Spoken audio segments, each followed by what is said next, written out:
लाहौर कलंदर्स जो इस वक्त पीएसएल की one of the most successful teams में से एक है, 2021 तक एक भी पीएसएल ट्रॉफी नहीं जीती थी। उस वक्त लाहौर को बुरी तरह ट्रोल किया जाता था क्योंकि वो लगातार हर पीएसएल सीजन के पॉइंट्स टेबल में लास्ट पर आ रही थी। मगर फिर Lahore Qalandars back to back 2 PSL trophies जीतती है। Lahore Qalandars have won the HBL PSL 8 for the second time in their history. They now sit alongside Islamabad United. और अपनी इस कामयाबी से लाहौर उन सब लोगों को गलत साबित कर देती है जो समझते थे कि लाहौर एक बिलो एवरेज टीम है। लेकिन इन 2 सालों में ऐसा क्या हुआ कि लाहौर ने back to back 2 PSL trophies जीत ली, और ऐसे कौन से स्ट्रेटेजिक मूव्स थे जिन्होंने बनाया लाहौर कलंदर्स को पीएसएल चैंपियन, जानते हैं आज की इस वीडियो में।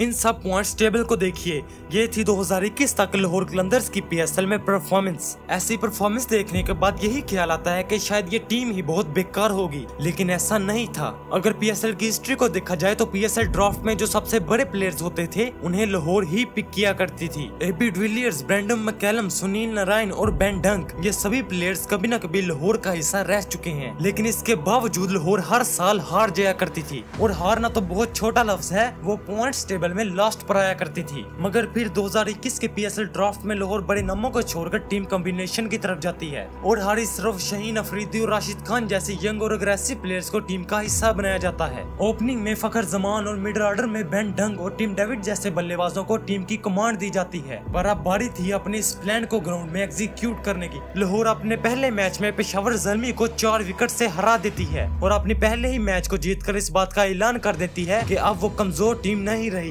पर इस पीएसएल सीजन के एंड पर लाहौर पॉइंट्स टेबल में 5वें नंबर पर फिनिश करती है। लेकिन यहाँ पर एक ट्विस्ट था, लाहौर के इस पीएसएल में टोटल पॉइंट्स थे 10 और मुल्तान सुल्तान जिन्होंने पॉइंट्स टेबल में दूसरे नंबर पर फिनिश किया था उनके भी पॉइंट्स थे 10, जिसका मतलब अगर लाहौर अपने रन रेट को बेहतर कर लेती तो वो टॉप 2 में फिनिश कर सकती थी। और ये बात लाहौर की मैनेजमेंट को बखूबी पता थी, इसीलिए पीएसएल के अगले सीजन यानी 2022 में लाहौर अपने स्क्वाड में ज्यादा चेंजेस ना करते हुए सिर्फ उन प्लेयर्स को चेंज करती है जिनको चेंज करने की जरूरत थी। इस सीजन में फिल साल्ट, हैरी ब्रूक और जमान खान जैसे यंग प्लेयर्स को टीम का हिस्सा बनाया जाता है, जिससे साफ नजर आ रहा था कि लाहौर अब अपनी स्ट्रेटेजी पूरी तरह से चेंज कर चुकी है। लेकिन क्या ये प्लेयर्स लाहौर को पीएसएल चैंपियन बना सकते थे? ये सवाल अभी भी कलंदर्स के फैंस के दिल में चल रहे थे, जिसका जवाब देने के लिए लाहौर अपना पहला मैच मुल्तान के खिलाफ खेलती है। इस मैच में पहले बैटिंग करते हुए लाहौर 206 जैसे डिफेंडेबल टोटल को बोर्ड पर लगा देती है। इस टोटल में फखर जमान ने 35 बॉल्स पर 76 रन करते हुए मैसिव कंट्रीब्यूट किया था, जहां फखर जमान के आउट होने के बाद लाहौर का मिडिल ऑर्डर थोड़ा डगमगाया था। पर नीचे से राशिद खान और डेविड विजे ने 9 बॉल्स पर 30 रन की पार्टनरशिप लगाते हुए सिचुएशन को पूरी तरह संभाल लिया था। इस टोटल के बोर्ड पर लगते ही सबको यकीन हो गया था कि ये मैच लाहौर ही जीतेगी, क्योंकि लाहौर के पास शाहीन अफरीदी, हारिस रऊफ, जमान खान और राशिद खान जैसा डेडली बॉलिंग कॉम्बिनेशन मौजूद था, जिसे पीएसएल की सबसे अच्छी बॉलिंग यूनिट कहा जा रहा था। मगर जब मुल्तान के ओपनर्स इस टारगेट को चेस करने आते हैं तो वो 150 रन की ओपनिंग पार्टनरशिप लगा देते हैं। मिडिल ओवर्स में लाहौर कमबैक करती है, लेकिन इन पर खुशदिल शाह 4 बॉल्स पर 18 रन करते हुए लाहौर के हाथों इस मैच को छीन लेते हैं। लाहौर कलंदर्स को इस पीएसएल में पॉजिटिव स्टार्ट तो नहीं मिलता,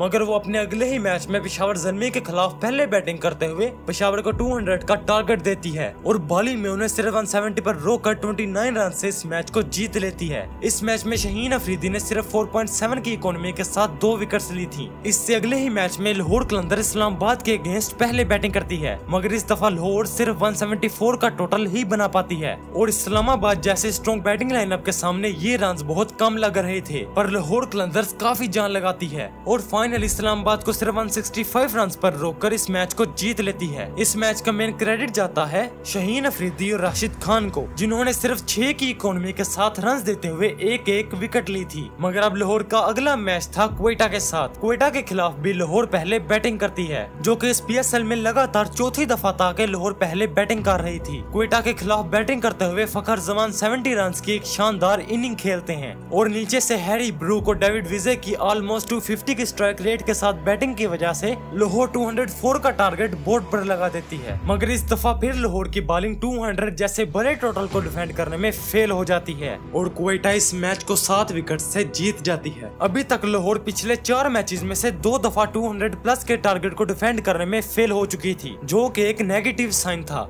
क्योंकि अभी तक लाहौर अपनी पूरी टीम में से जिस चीज को सबसे ज्यादा हाईलाइट करती थी वो उनकी बॉलिंग थी। पर अब वक्त था रिवेंज लेने का, क्योंकि लाहौर का अगला मैच मुल्तान के साथ था और कुछ पुराने बदले लेने अभी बाकी थे। और किस्मत से लाहौर लगातार अपने 5वें मैच में भी पहले बैटिंग करती है। जब मैच स्टार्ट होता है तो फखर जमान लाहौर को एक क्विक स्टार्ट देते हैं, पर उनके पार्टनर अब्दुल्ला शफीक सिर्फ 4 रन बनाकर आउट हो जाते हैं। अगले बैट्समैन कामरान गुलाम आकर सिचुएशन को काफी अच्छे तरीके से संभाल तो लेते हैं, मगर इस दौरान लाहौर की रन रेट काफी गिर जाती है, जिसकी वजह से लाहौर 200 प्लस के टारगेट को अचीव नहीं कर पाती और मुल्तान के लिए 182 का टारगेट सेट कर देती है। यानी मुल्तान को जीतने के लिए 183 रन चेस करने थे। और यहीं पर एंट्री होती है लाहौर की बॉलिंग की। लाहौर के बॉलर्स मुल्तान सुल्तान के बैट्समैन को जरा भी मौका नहीं देते, जिससे मुल्तान 130 पर ही ऑल आउट हो जाती है और लाहौर इस मैच को 52 रन से जीत जाती है। इस PSL सीजन के एंड पर आते आते लाहौर अपने 10 मैचेस में से 6 मैचेस जीतकर पॉइंट्स टेबल में दूसरे नंबर पर फिनिश करती है। और अब प्लेऑफ्स के क्वालिफायर 1 में लाहौर को एक बार फिर मुल्तान से टकराना था, लेकिन लाहौर मुल्तान से 28 रन से हार जाती है। मगर चूंकि लाहौर ने पॉइंट्स टेबल में टॉप 2 में फिनिश किया था, इसीलिए लाहौर के पास अभी एक और चांस बाकी था। एलिमिनेटेड 2 में लाहौर और इस्लामाबाद के खिलाफ एक नेल बाइटिंग थ्रिलर मैच होता है, मगर एंड पर लाहौर इस मैच को 6 रन से जीतकर फाइनल के लिए क्वालिफाई कर जाती है। और अब फाइनल में लाहौर को एक बार फिर मुल्तान से टकराना था। अभी तक लाहौर और मुल्तान इस PSL में एक दूसरे के खिलाफ 3 मैचेस खेल चुके थे, जिसमें से मुल्तान ने 2 मैचेस जीते थे, मगर असली विनर तो वही था जो ये फाइनल जीतता। मैच स्टार्ट होता है, लाहौर एक दफा फिर पहले बैटिंग करती है। मुल्तान के बॉलर्स ब्रिलियंट बॉलिंग करते हैं और लाहौर के सिर्फ 25 रन पर 3 आउट हो जाते हैं। और उसके बाद कामरान गुलाम की विकेट से लाहौर पूरी तरह बैक फुट पे आ जाती है। लेकिन यहाँ पर एंट्री होती है मोहम्मद हफीज और हैरी ब्रूक की। जहाँ सारा सीजन लाहौर के टॉप ऑर्डर ने रन्स किए थे,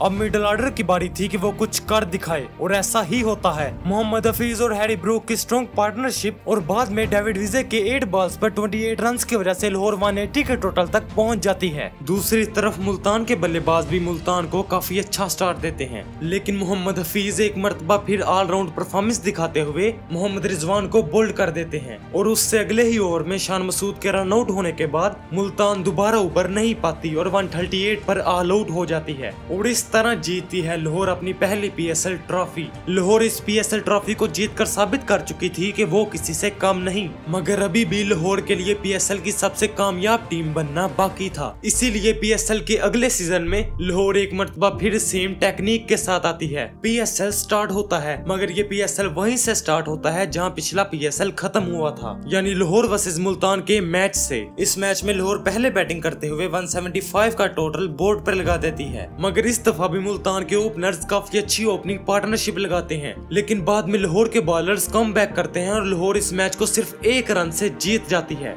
और यही 1 रन दूसरी दफा लाहौर को PSL चैंपियन बनाने वाला था। पर इससे अगले मैच में लाहौर अपने राइवल कराची के अगेंस्ट 67 रन से हार जाती है। लेकिन उससे अगले मैच में लाहौर कम बैक करती है और क्वेटा से 63 रन से जीतकर 2 पॉइंट्स अपने नाम कर लेती है। मगर अब लाहौर का अगला मैच पेशावर के साथ था, जिनकी बैटिंग इस PSL में सबसे स्ट्रॉन्ग नजर आ रही थी, खास तौर पर उनका टॉप ऑर्डर। इसीलिए लाहौर के लिए उस फ्लैट पिच पर पेशावर से जीतने के लिए बोर्ड पर एक बड़ा टोटल लगाना जरूरी था, और ऐसा ही होता है। लाहौर अपनी बैटिंग में 240 जैसा बड़ा टोटल बना देती है। उस दिन लाहौर के बैट्समैन मानो हवाओं से बातें कर रहे थे। उस मैच में अकेले फखर जमान ने 10 छक्के मारे थे। लेकिन जब लाहौर की बॉलिंग आती है तो शहीन अफरीदी, मोहम्मद हारिस और बाबर आजम को बोल्ड करके पेशावर ज़ल्मी की कमर तोड़ देते हैं। बाद में पेशावर का मिडिल ऑर्डर काफी अच्छी बैटिंग करता है और पेशावर 200 तक पहुंच जाती है, लेकिन लाहौर इस मैच को 40 रन से जीत जाती है। इस मैच के बाद तो लाहौर एक अलग ही टीम बन गई थी। लाहौर के बैट्समैन बढ़ बढ़कर रन बना रहे थे और लाहौर के बॉलर्स भी अपना जलवा दिखा रहे थे। ग्रुप स्टेज के मैचेस के एंड होने पर लाहौर ने अपने 10 मैचेस में से 7 मैचेस जीतकर पॉइंट्स टेबल में टॉप किया था। लेकिन यहीं पर आता है एक ट्विस्ट। पॉइंट्स टेबल में टॉप करने के बाद क्वालिफायर 1 में लाहौर का मैच मुल्तान के साथ था। मैच स्टार्ट होता है और फाइनली लाहौर की पहले बॉलिंग आती है। लाहौर के बॉलर्स मुल्तान को सिर्फ 160 पर ही रोक लेते हैं। ऐसा लग रहा था कि लाहौर इस टारगेट को बहुत आसानी से चेज कर लेगी, लेकिन हर चीज इतनी आसान कहाँ होती है।